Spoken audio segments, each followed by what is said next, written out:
Hello everybody and welcome to Motoring 91. Hello everybody and welcome to Motoring 92. This week we are presenting our annual Car of the Year show. All the regulars will be here. In fact, Jim Kenzie has already left us to check out the robots.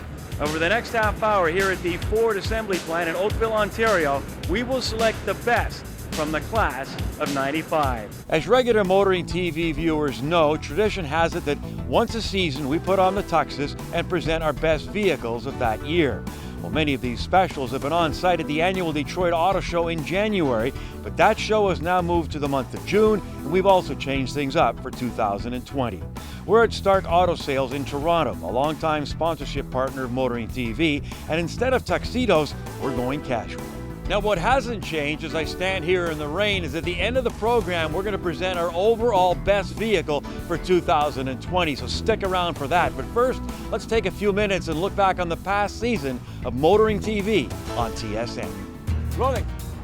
As Dorothy once said in The Wizard of Oz, we're not in Kansas anymore, Toto. Well, that rings true for Motoring TV this week as we find ourselves a long way from home in the Kingdom of Bahrain in the Arabian Gulf. Well, this week we're in Whistler, British Columbia. Beautiful, yes. Warm, no. I'm in beautiful Valencia, Spain. And snow has not been in the forecast, they tell me, in almost 100 years.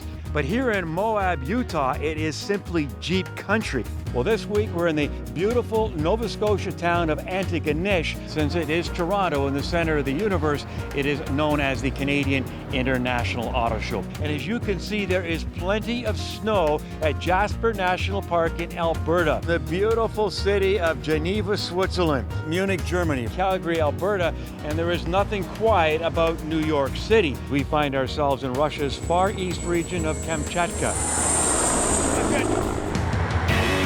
Well, I call SUVs stupid, useless vehicles because there's nothing in an SUV that a station wagon doesn't do better, cheaper, and more fuel efficiently. But the customer wants what the customers want, and the customer's always right even when he's wrong. And it won't scare you absolutely witless. I was going to say something else, but I said witless. Harry's an amazing kid. He came into our life 18 years ago. He was born with cerebral palsy. I'm trying to keep in the excitement and just let it all wash over me as I can. You're talking about a family sedan, and in fact, on some of them, it's almost a wagon. Now, you don't say wagon to Porsche because they'll bite your head off, but it is like a wagon.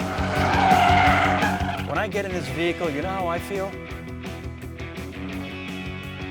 A little nerdy.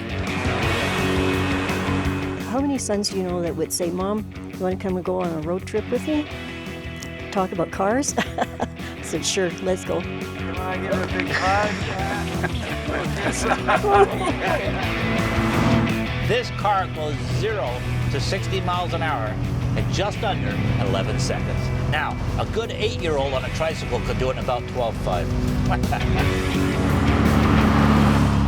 I can go grocery shopping, I can get to work, I can have work with this, I can go up and see my friends, I have a social life.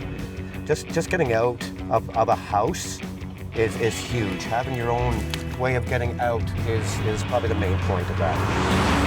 Well, I've got a 1990 F250, and I've had it about 5 years now.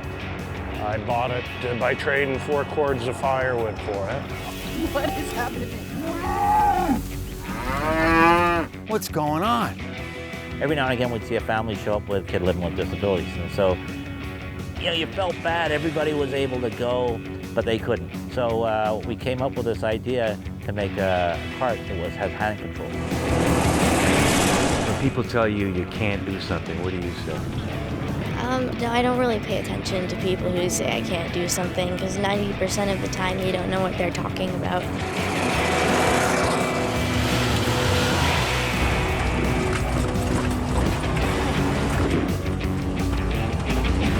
I knew she could do it.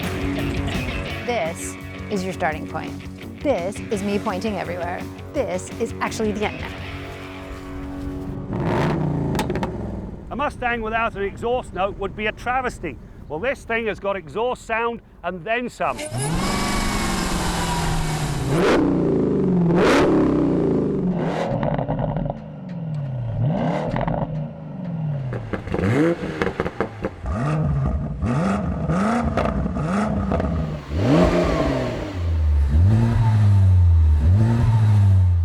fact that it sounds the part when it's given its all, it just cements its appeal. With this technology, if you lock the car and leave and it senses any movement in the back seat, it will sound the horn, the lights, and it will contact you on the phone, which you may already be on. You know, good for Hyundai, but it's sad that we even have to do these kinds of things. Controls that car makers are putting in the cars are impossible to use while you're driving. It has an available digital rear view mirror. You flip it over and you can see exactly what's behind your vehicle. Now that's a safety feature I'd pay for. Now these camera-based door mirrors are part of the overall aerodynamic package. In the real world, the amount that they actually save in terms of energy is very small. They do, however, have a massive wow factor. You can just ask the car just about anything just by saying, "Hey Mercedes, how can I help you? Tell me a joke." Sorry, my engineers were Germans. How about that? There is so much tech in here, it's so advanced. One small example, I can adjust the seat position based on my height. Any notion that this Veloster is a four-seater is dispelled the instant you get back here. This is not graceful television.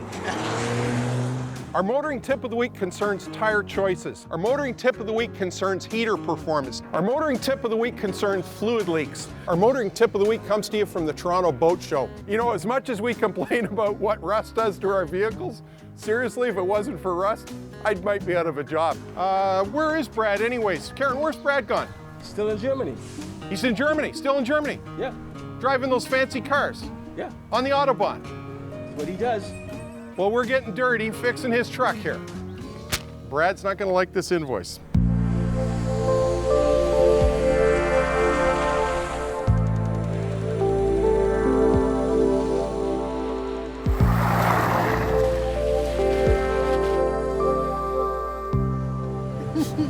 Yeah, high five. All right.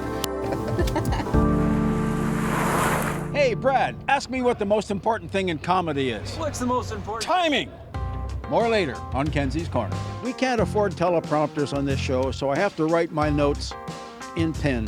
Anybody who thinks that marijuana is a performance-enhancing drug has never seen a stoner try to work a can opener.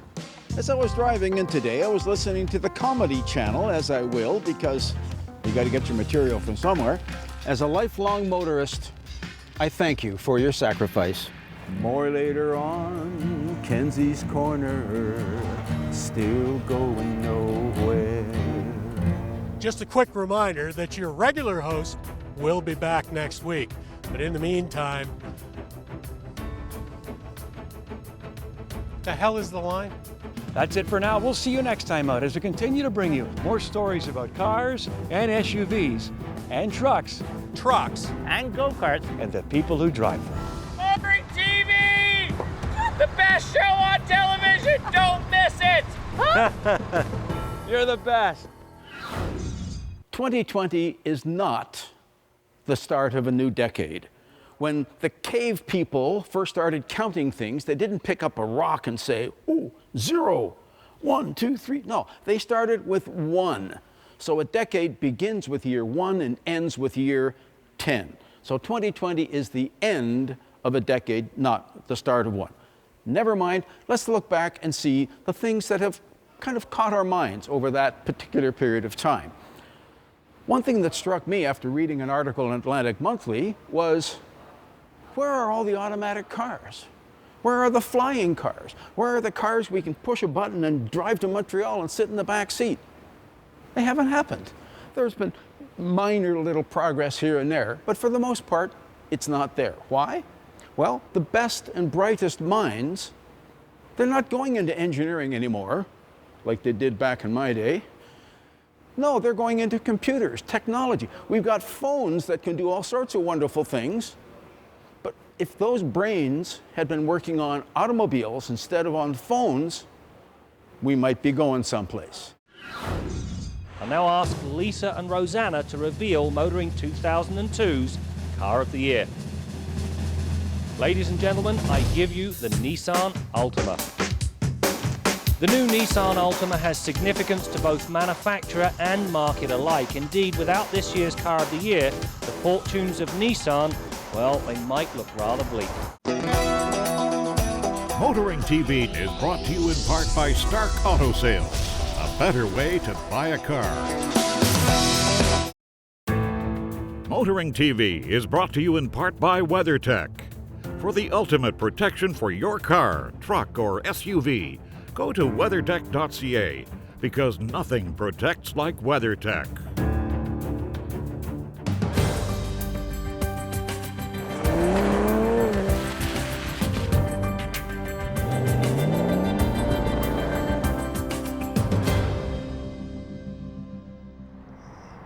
Now, right about now, I'd be starting test drive right here on the skid pad. But this week's going to be a little different. We're going to take a look at 4 of the most memorable test drives from the past year. And at the end of the show, I will announce Motoring's Car of the Year.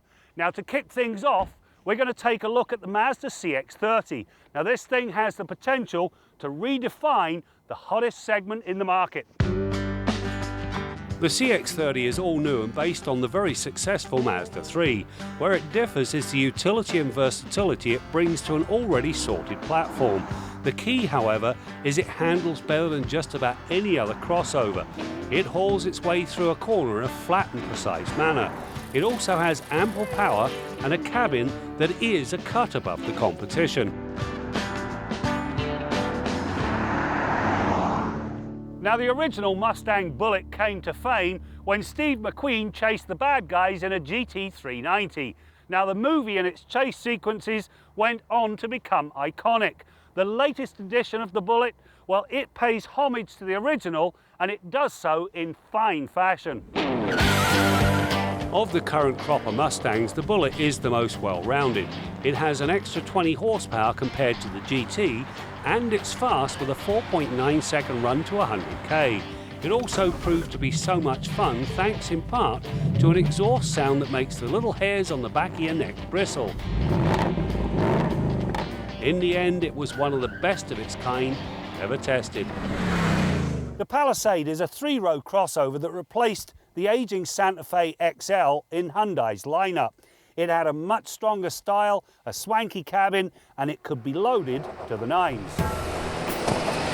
Where the Palisade succeeds is the flexibility and accommodations afforded by the 3 rows of seating and a maximum cargo capacity of 2,500 litres. For a growing family, it is one of the better multi-row rides. The 3.8-litre V6 twists out 291 horsepower. It is not the most melodious engine when worked, but it gets the job done, even when it's fully loaded with passengers and/or cargo. Having endured a total flop with the Phaeton, Volkswagen is jumping back into the higher end of the marketplace with the Arteon. Now, this car proved to be a very pleasant surprise. With its sharp looks, 5-door flexibility, 1,557 litres of cargo space and an amenity-rich cabin with beautiful Napa leather seating to go along with a 268 horsepower engine and sorted handling that's helped by the adaptive damping, the Arteon proved to be a very pleasant surprise. It does indeed have the wherewithal to move VW upmarket. Stay tuned. At the end of the show, I'm going to announce Motoring's Car of the Year. Until then, it's time to crank things up and have a little more fun.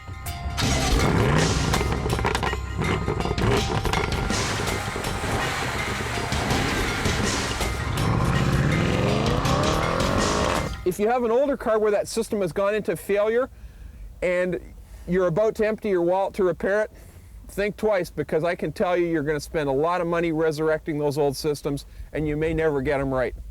Till next week, I'm Bill Gardner for Motoring 90.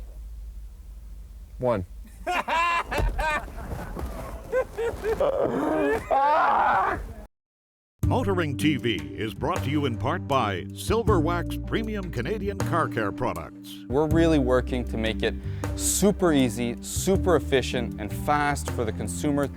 You know, just get that beautiful car you're looking for with as little effort as possible. we've seen an increase lately in the last couple of years, but out of the 25,000 cars a year we get, 80 to 85% involve front-end collisions, which obviously would involve some sort of distraction. Obviously, the worst part is the texting and emailing on cell phones. Any advice for motorists watching you right now? Keep your eyes on the road. Or if you want to get in a collision, which of course we don't mind because we end up getting in the car, but for safety reasons, just keep your eyes on the road.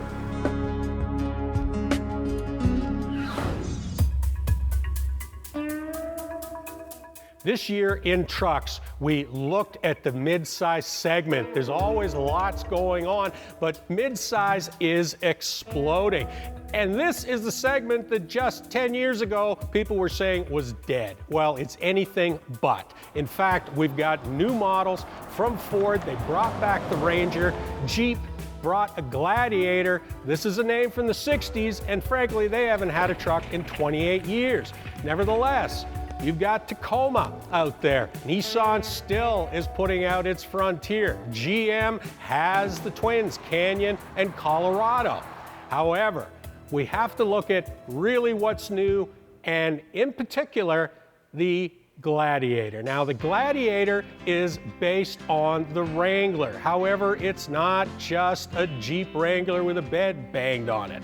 In fact, it's more in line with the 1500 Ram. It's got a lot of rear components. It's got a 5-foot bed on it. It will tow 7,500 pounds. This is a usable truck. However, because it is a Jeep, it also has all the off-road capabilities of those models. And you can buy exactly what you want because they come as the Overland, as the Rubicon, those models the Jeep has anyway. And 28 years, that's a long hiatus, and I know for a fact that there's been an inside group of Jeep working for a long time trying to bring this truck back. Well, it's finally here, and it's really shaking up the market. And for all those reasons, for 2020, the Jeep Gladiator is our Motoring TV Truck of the Year.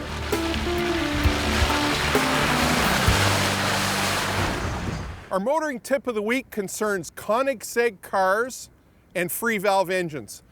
Now, those are two companies located in Ängelholm, Sweden, and the founder and CEO of those two companies is a guy named Christian von Koenigsegg.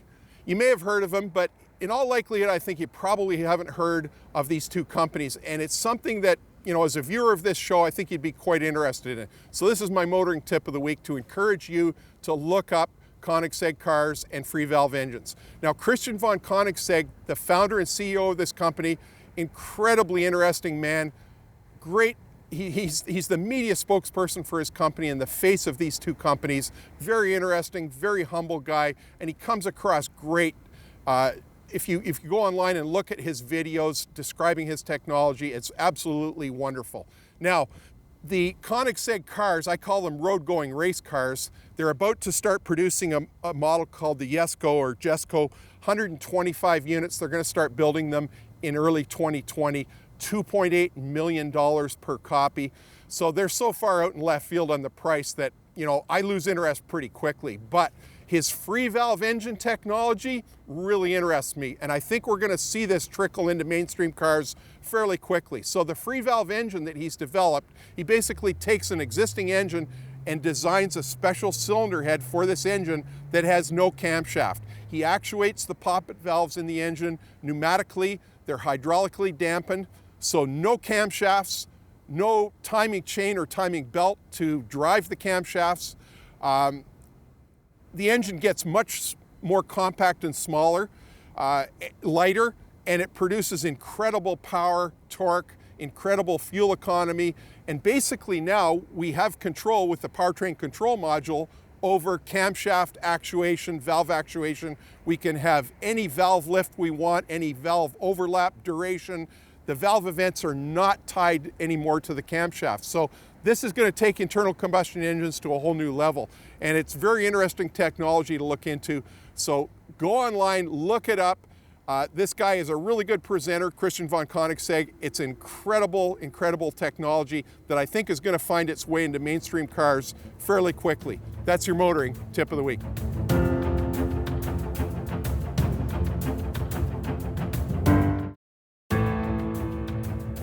Well, we've reached that point of the program. We're going to head back to the skid pad and join Graham, who will announce our overall best vehicle for 2020. But first, as tradition dictates, here's Jimmy, who gets first choice. You know, it's getting tougher and tougher to pick a car of the year because all cars are getting pretty good these days. But for 2020, the choice is slam dunk obvious. I've driven a car that completely blew me away, and that doesn't happen very often anymore. This car is gorgeous, it's beautifully built, it's fast, it's technologically innovative, it's the obvious winner. Now, I understand Graham and Brad may not have driven this car, but please take my word for it. The car of the year for 2020, the new Chevrolet Corvette.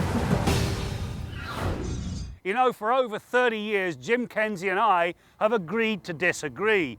Well, for the most part. Motoring's car of the year is the Mazda CX-30. Its combination of power, handling and an upscale aura gives a very hot segment an all-new benchmark. Okay, I think two great choices, and as Jim said, as I stand here now, Graham and I have not had a chance to drive the new Corvette. Few journalists have, but you can bet very few will be disappointed. Now, the Mazda CX-30 handles the road like its sibling, the MX-5, and like it or not, this is a popular and money-making segment for automakers, and also great value for you, the consumer. The bottom line, it's a win-win for everyone. Well, we're into a new decade and our 32nd year on TSN, and boy, do we feel old. But we're here thanks to you, our viewers, our sponsors, and of course, TSN, and a heart that continues to beat. And hopefully together, we've got miles to go. That's it for now. We'll see you next time out as we continue to bring you more stories about cars and the people who drive them.